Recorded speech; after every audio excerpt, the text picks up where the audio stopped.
Ladies and gentlemen, welcome back to a brand new videos on the YouTube channel, guys. And today's episode, we're going to do something a little bit different here. We're going to do a little reacts because, I feel like we want to do a little bit more different stuff on the YouTube channel. I'm not going to just teach you guys how to play Siege. But in this video, guys, we're going to be showing you guys from ranked to cheater to Siege God, the story of AMBI. If you know, AMBI is a professional esports player and he's been accused of cheating whenever he was starting off on Siege and content creation, and now he's probably one of the best Siege players in Rainbow Six Siege and Pro League. So we're gonna react to this video. It's only 8 minutes. It's a nice 8-minute video. It's not too bad. So yeah, we'll see how this goes. So yeah, ladies and gentlemen, let's get in this video, shall we? Long before becoming the youngest player to ever play at the 6th Invitational, launching his shots, sees the Valkyrie and flicking over. Holy shit, AMBI! Before he dropped an earth-shattering 21 kills in a single map versus G2, and before he became North America's most feared mechanical monster, That's actually crazy. AMBI was already building a reputation for himself, a reputation as one of the most naturally talented players Siege has ever seen. Born on February 9th, 2000. Can I be honest? I feel the most naturally talented R6 player to ever come out of Siege is Bolo. That's my opinion. 2006, he was already playing shooter games around the age of 5. Like many kids of his generation, he spent hours playing Call of Duty games and even got into trick shotting. But the biggest moment came on Christmas Day in 2017. Chat, when did you start playing games, chat? Because I started playing video games when I was probably playing 7, 6 maybe. But I didn't have like PlayStation or Xbox. I had a DVS. I forgot DVS. I think it's called. I can't mind. It's like the older version of Nintendo. I'll try to find one on the screen. I'll put it on the screen now. But I had one of them when I was very young. I used to play Rainbow Six Siege Vegas. It was great. It was a great time. And then I got a PlayStation 3 then. And then I went on to Xbox One then. That's when AMBI got his first gaming PC, and almost immediately he started playing Rainbow Six Siege. What started as another game quickly became an obsession. Look at this game, bro. Siege back in the day, bro. I still miss it, his bro. aim and mechanics were so sharp that he was widely being accused of cheating. And people are like, this guy's cheating. He's cheating. He's so good. He was like 13, 14. But it just goes to show that how far ahead of the curve he already was. As AMBI took the extra step and took Siege more seriously, he began climbing through North America's development and lower scenes. He was competing in smaller leagues and quickly became one of the region's most promising young players. Over the next few years, he dominated the lower tier tournaments under the banner of multiple teams, but mostly with Surface Sports and Aerial Rise Academy, where he... See, I'll be honest here. I feel like trying to go pro in esports is one of the most difficult things to do ever, because you're competing with thousands of people. If the fact that he was dominating in the lower ranks or seasons or whatever professional teams in Siege is crazy if you think about it for his age. I feel like any boy could play esports, but you have to be really dedicated. You have to be so much hours into a game, and you have to also be naturally good at games. Like you can't just start playing Siege when you're 25. You have to teammates play with young, Ashen bro. and Uzi, and was even being coached by Fett. If you have a history of playing CS:GO, you can definitely go pro in Valorant. Vice versa with that also. But with Siege, you don't have a game that you can compare Siege to. I'm just saying. During one of these tournaments, AMBI and the Aerial Rise Academy team ran into the main Aerial Rise roster, and they completely ran over the main team. And just for clarification, it's not that the tournaments were easy. In some of the tournaments, they were going up against pros and Challenger League players who have been playing the game before even AMBI got his first PC. Don't mind me looking away at stats for a second. Nice return, and a down into a kill. AMBI with a double. But AMBI steps up, makes sure his team is still in the advantage, but Noors is going huge with another. Leave it to AMBI, though. It means that AMBI wasn't just a regular player. That's an insane shot, bro. That's actually an insane shot. I'm just saying. Oh my jeez! Wimpy just gets destroyed. He was a future professional. In late 2023, Sonics made a bold decision. As Sonics parted ways with Gunner, they added AMBI to the roster. They signed AMBI before he even turned 18. The organization was placing its trust in a teenager with no tier 1 experience. It was a massive gamble. But just a few months later, AMBI would make history. His professional... Hey, you have to gamble in life. You have to gamble life. You know, that's what it is, and that's why Sonics had a big chance on AMBI. Debut came just days after his 18th birthday during the 6th Invitational. At the 6th Invitational 2024, AMBI became the youngest player to ever compete at the Siege's biggest event. Everyone expected AMBI to be clumsy. Instead, AMBI looked right at home. So hang on, so he started pro debut in the 6th Invitational. Wow, that's crazy. Hey! Stop blowing my mind! Sonics finished first in their group, and AMBI immediately showed he belongs at the highest level. Sonics were defeated by FaZe and then eliminated by W7M. The same two teams that went on to meet in the grand final. AMBI's first invitational ended in the top 6 finish. Not bad for a rookie. Can I be honest? My dreams when I was very young, so not when I was very young, when I was about 16 or 15, I was ready for going full-time pro. I swear, like esports wise. Would I do it? No, because I want to do content, that's why. Months passed by. Results were depressing. They were missing on Siege's biggest tournaments. They couldn't qualify for anything. But right before the Montreal Major in 2024, AMBI had his first taste of victory, his first taste of championship, the NAL 2024 Stage 2. AMBI and Sonics finished top 3 in the group stage and dominantly made their way to the grand final versus DZ, in one of the closest grand finals ever played in Siege history that every single map went all the way to distance. After 45 rounds, Sonics defeated DZ. Look at this team, Bowie. You have fucking AMBI, you have Canadian, you have a Rekit.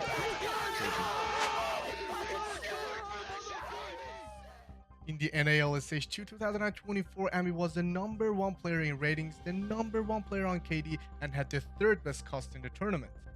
Beat Spoit 3 times. I'm just saying. A lot of people like. I think Spoit's a great sports player. I really do. I think Spoit is up there. I don't think he had a fall down. I think that they're just, you know, different players have different timing. Success kind of stopped right there, but at least with Sonics decided that they wanted to leave Rainbow Six Siege competitive scene. But the roster eventually found a new home under Shopify Rebellion. But the roster lacked some superstar. Shopify Rebellion decided to add Spoit to the roster, AMBI on one side and Spoit on the other side. Who is even capable of stopping this? That's a great duo. It reminds me of whenever G2 signed Citizen and Virtue at the same time. Was it that, or was it Citizen Doki? Sorry, Citizen Doki. Duo. The results started improving. Under Canadians' leadership, Shopify Rebellion qualified for every international event in 2025, and their best results came in Rio as they reached the playoffs of the Esports World Cup 2025. They shoot themselves in their own foot, and the NAL champions will move forward into the semi-finals. While the team's results weren't the expected ones outside North America, AMBI was arguably one of the best players of the season. AMBI fights A triple kill for AMBI Good as aim. they line up perfectly. AMBI was named CGG's 13th best player of Tier 10. He averaged the 8th highest CGG rating of the season with a rating of 1.11. Here comes 2026. On paper, the That's team actually looked insane. loaded with talent. In reality, things weren't going as planned. Heading into the North American kickoff, Shopify season was hanging by a thread. In the playoffs, after losing the first map to M80, the second map they came within a single round from elimination. One round. That's all that separated the team from missing the major entirely. Lose that round and everything that followed later would never happen. Oh, the swing though from AMBI. It's an absolute calamity towards the site, but it's in favor of Rebellion. Gunner has now got 8 seconds. You know what? I feel like teams are getting on the brink of elimination, and if it's like the brackets, if it's the season, I really think they play 10 times better because I know it's either life or death. That's the context. And he cannot. According to AMBI himself, they had their toughest 2 days as a team during the kickoffs. I mean, We are a good team. We can get stuff done, but we had 2 bad days, and we know we have a lot of issues. Like, we are working to fix them. But Shopify survived, and they went on to win the 3rd map as well, but the problems didn't disappear. Even during Shopify's darkest days, AMBI finished the NAL kickoffs as the 2nd best player of the tournament, the 2nd best KD, and #4 on cost. The major arrives, so does AMBI, since they were the 4th team that made it to the tournament. So if you think about it, AMBI is probably one of the most consistent Siege players at the moment, right? Back then, but at the moment, yeah. Technically, think about it right now. From NA, they had to start all the way from stage 1. But it wasn't the end of the world. The playoffs arrived. Against G2 Esports, AMBI delivered what Sorry, 2 seconds. many consider the greatest performance of his career. On Bank, AMBI dropped 21 kills, only died once, and he did all that only during 9 rounds. Is the highest kill in the game 26 to this day with Shaiko or 28? Performance was so absurd that it instantly It's against G2 as well. became like, one of the fuck's most sakes. dominant individual maps ever played in professional Rainbow Six Siege. AMBI just had one of those games. Not much we can do. We lost to AMBI. We didn't lose Shopify, so hopefully we can play Shopify next map and not just AMBI, maybe. On the first map of this God, look at that fucking stat from our team. Holy fuck. I'm a GT Sport, by the way. Shit, I didn't realize how bad it was. Shaiko as well, bro. What? What happened to Shaiko, bro? Series versus G2, AMBI dropped an absurd rating of 2.63 and was positive 20 on KD. But AMBI didn't stop there. If it wasn't for AMBI's crazy individual plays, they would have gotten eliminated by Twisted Minds in the semifinals. Another 20 bomb map versus the Saudi. So, back-to-back 20 bombs. Ridiculous. Twisted Minds, if he's not careful, but it's only 10 seconds. Just 10 seconds to go. Twisted Minds start dropping bodies. Ambient Canadian winning 1v1. I'm sure you're probably getting some. You get definitely some form of dopamine playing Siege, bro. Like, so I refuse to believe you definitely do. Match after match, they kept winning. AMBI kept winning. As Shopify Rebellion was expecting to play FaZe Clan in the grand final, Dark Zero embarrassed the back-to-back world champions and defeated them in a best of 3 while only losing 4 rounds in the last 2 maps. The team that nearly missed the entire tournament found themselves in the grand final, and for a moment it looked like the miracle might actually happen. Shopify Rebellion won the opening map of the series and put themselves within touching distance of one of the greatest underdog victories in recent Siege history. Sploit trying to find some targets. He'll do just that. Surf gets another. It's all up to Newers, but Sploit sends us to map 2. But one day I'm definitely going to a Siege event. it wasn't enough. Dark Zero bounced back. Shopify Rebellion won on to lose the grand final 3-1 versus the NA Friends Dark Zero. The drama ended one step short. Another deep run, another incredible performance, and a trophy that slipped away. But despite the loss, AMBI was one of the best players of the tournament. He dropped 190 kills during this tournament, more. How much? 190 kills. That's crazy. That's crazy. The reason why he's not like up with the fucking powers and sale whatever is because of different stats as well at the same time. Plans you want to talk about maybe I don't know myself. I don't know why the rating's so low on AMBI. Like NRGR 136, that's good. Nurs 137, Handy. Who else? Like Surfer's 165 and he's still down the bottom. This guy has the least amount of kills this whole entire rating, this whole entire list, and he has the highest rating. Than anybody in the Salt Lake City Major. Despite everything he's already accomplished, he's still young. He's already been a state champion, already been a major finalist, already played at the 6 Invitational, and already established himself as one of the scariest Siege players alive. And if his career so far has proven anything, is that he's still just getting started. Man, that's it. That's the video. Wow. Hang on, before I end the video, how old is AMBI? As in how young or how old is he? How old is AMBI R6?